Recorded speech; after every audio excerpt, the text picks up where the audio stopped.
Cough syrup से बच्चों की मौत के मामले में न्यूज 18 इंडिया की खबर का एक बहुत बड़ा असर हुआ। मध्य प्रदेश में कफ सिरप की दवा कोल्ड्रिफ्ट पर बैन लगा दिया गया है। सीएम मोहन यादव ने सोशल मीडिया पर इसकी जानकारी दे दी है। कफ सिरप से बच्चों की मौत के बाद सरकार ने यह फैसला लिया है। उन्होंने बताया कि तमिलनाडु सरकार की जांच रिपोर्ट के आधार पर बैन का फैसला लिया गया है। तमिलनाडु सरकार की जांच में कफ सिरप में जहरीला केमिकल डिएथिलीन ग्लाइकॉल मिला है।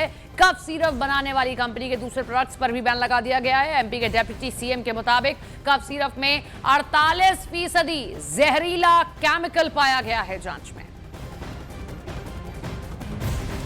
देखिए, हमने भी आपको उन लोगों से मिलवाया था। हमारे सहयोगी मनोज शर्मा उन पीड़ित लोगों से मिलने के लिए गए थे जिन्होंने अपने बच्चों को वो कफ सिरप दिया और आज उनके बच्चे उनके बीच में नहीं है। ऐसी दवा कंपनी जो बच्चों को दवा नहीं असल में जहर दे रही थी, उनकी जान ले ली, उस पर अब मध्य प्रदेश के भीतर पूरी तरीके से प्रतिबंध लगा दिया गया। और ये खबर का असर है न्यूज 18 इंडिया की। न्यूज 18 इंडिया ने इस खबर को प्रमुखता से दिखाया क्योंकि इसका सीधा सरोकार आपके बच्चों से है, आने वाली पीढ़ी से है। कैसे वो बीमार होते हैं, सही होने के लिए वो इस कफ सिरप को पी रहे थे, लेकिन उन्हें नहीं पता था कि अनजाने में वो आखिर जहर पी रहे हैं जो उनको जिंदगी भर के लिए अब मौत की नींद सुला देने वाला है। ऐसे में न्यूज 18 इंडिया ने न केवल मध्य प्रदेश बल्कि राजस्थान में भी इस खबर को प्रमुखता से कवर किया। हमारे सहयोगी ग्राउंड जीरो पर गए। इधर ये देखिए, डॉक्टर मोहन यादव सूबे के मुखिया, उनका ये ट्वीट आप देख रहे हैं।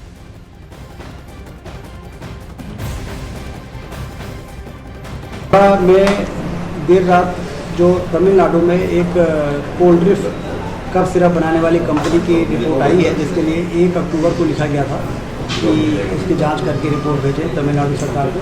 कल देर रात जो रिपोर्ट आई है उसमें टॉक्सिक सब्सटेंस 48% पाए गए हैं, जो कि एक बड़ा कारण हो सकता है।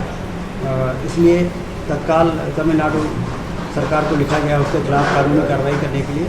और मध्य प्रदेश के मुख्यमंत्री डॉक्टर मोहन यादव जी ने पूरे एक सिर्फ कोल्ड्रिफ्ट तमिलनाडु की मैन्युफैक्चरिंग थी, तो वो टेस्टिंग रिपोर्ट आने के बाद उसको पूरे मध्य प्रदेश में बैन कर दिया गया है। जो भी उसका स्टॉक था वो सीज कर दिया गया है और इसमें प्रिकॉशनरी मेजर्स लेने के इंस्ट्रक्शंस जारी किए गए। यही कि पूरा इंस्पेक्शन करें, जहाँ जहाँ इसका सप्लाई हुआ है हर पेरीफेरी में जाएं, हर शॉप पे जाएं, मेडिकल स्टोर पे जाएं, जहाँ जहाँ इसकी सप्लाई हुई है और उसकी सैम्पलिंग करें, उसकी जब्ती करें। मध्य प्रदेश और राजस्थान से मासूम बच्चों की मौत की खबर ने पूरे देश को झकझोर कर रख दिया है। छिंदवाड़ा जिले में अब तक 9 बच्चों की मौत सामने आ चुकी है और इनमें से एक थे ओवैस। हमारे सहयोगी मनोज शर्मा ने छिंदवाड़ा में ओवैस के माता पिता से बात की, उनके दर्द को साझा किया है। सुनिए आप। केंद्र सरकार की एडवाइजरी को पढ़िए और इस कोल्ड ड्रिप की जो प्रिस्क्रिप्शन में देखिए, दिन में 4 बार कितने ml पिलाने को कहा था डॉक्टर ने? 4 ml दिन में 4 बार कोल्ड ड्रिप 4 साल के बच्चे को। सच्चाई ये है।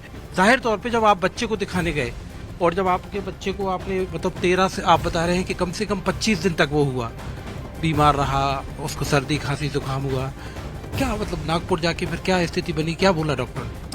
नागपुर में हमने ब्लड टेस्ट वगैरह करवाया तो डॉक्टर ने बोला इसकी किडनी वर्क नहीं कर रही है, इसके डायलिसिस कराना पड़ेगा। तो डॉक्टर नागपुर के डॉक्टर ने आपको बताया कि इसकी वजह क्या है, किडनी वर्क क्यों नहीं कर रही? नागपुर के डॉक्टरों ने नहीं बता पाया, वजह नहीं बता पाया कि किस वजह से हुआ है ये।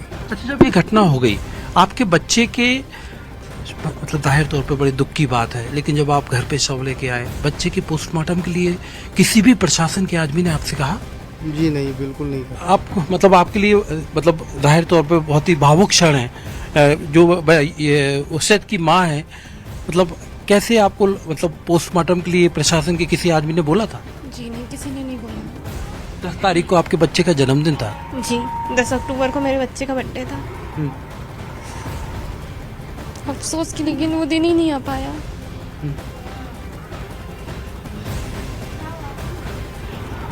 सरकार अब पाबंदी लगा रही है कोल्ड ड्रिप पे। जब 9 बच्चे खत्म हो चुके हैं और आधे से ज्यादा तो सीरियस हैं, लेकिन इतने लोगों की मौत हो चुकी है, उसका क्या? वही तो मैं सरकार से पूछना चाहती हूँ कि उसका क्या? जो बच्चे हमारे जा चुके हैं, मासूम बच्चे, छोटे छोटे, इतनी तकलीफ में इतने दिन हम उसको वहाँ नागपुर में लेकर रहे हैं। हम जानते कि हमने कैसे उसको लेकर रहे हैं। वेंटिलेशन पे देखा हमने उसे, कोमा में भी जा चुका था। तो एमपी के छिंदवाड़ा में कफ सिरप से बीमार 9 मासूमों की मौत हो चुकी है। कई बच्चे किडनी फेलियर और ब्रेन डेड की गंभीर स्थिति में जिंदगी और मौत की जंग लड़ रहे हैं। नागपुर और छिंदवाड़ा में लगातार इलाज चल रहा है, लेकिन सवाल उठ रहे हैं कि आखिर किसकी लापरवाही ने इन मासूम बच्चों को इस हालात में पहुंचा दिया है। स्वास्थ्य विभाग और ड्रग कंट्रोल टीम अब तक क्या कर रही थी? क्या सो रही थी?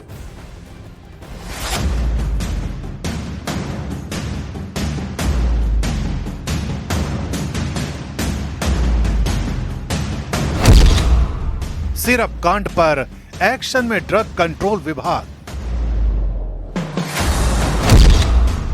मासूमों की मौत के बाद प्रशासनिक कार्रवाई। जबलपुर में कटारिया फार्मा पर छापेमारी।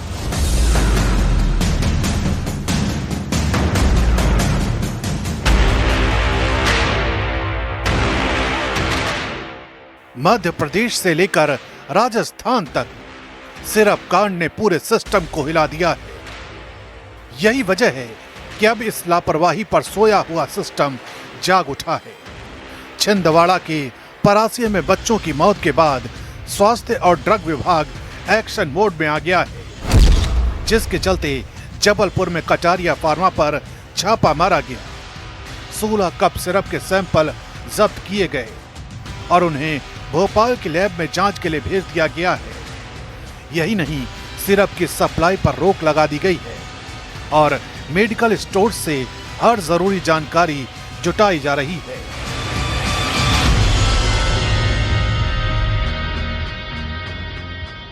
कफ सिरप लेने की वजह से किडनी फेल्यूर के जो मामले हैं वो केसेस लगातार आ रहे हैं। नागपुर शहर के अलग अलग अस्पतालों में लगभग 30 से 35 ऐसे केसेस होंगे जो मध्य प्रदेश के छिंदवाड़ा के परासिया से कफ सिरप लेने के बाद जिन बच्चों की तबीयत बिगड़ी है वो रेफर किए गए हैं और इन बच्चों का इलाज इन अस्पतालों में जारी है। इसी अस्पताल में लगभग 4 बच्चों की मौत हुई है और कई अन्य अस्पतालों में भी बच्चों की मौतों के मामले सामने आए हैं।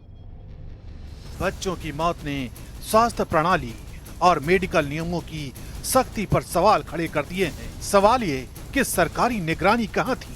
कैसे संभव हुआ कि बच्चों को किडनी फेल्योर तक पहुंचने वाली दवा दी जाए?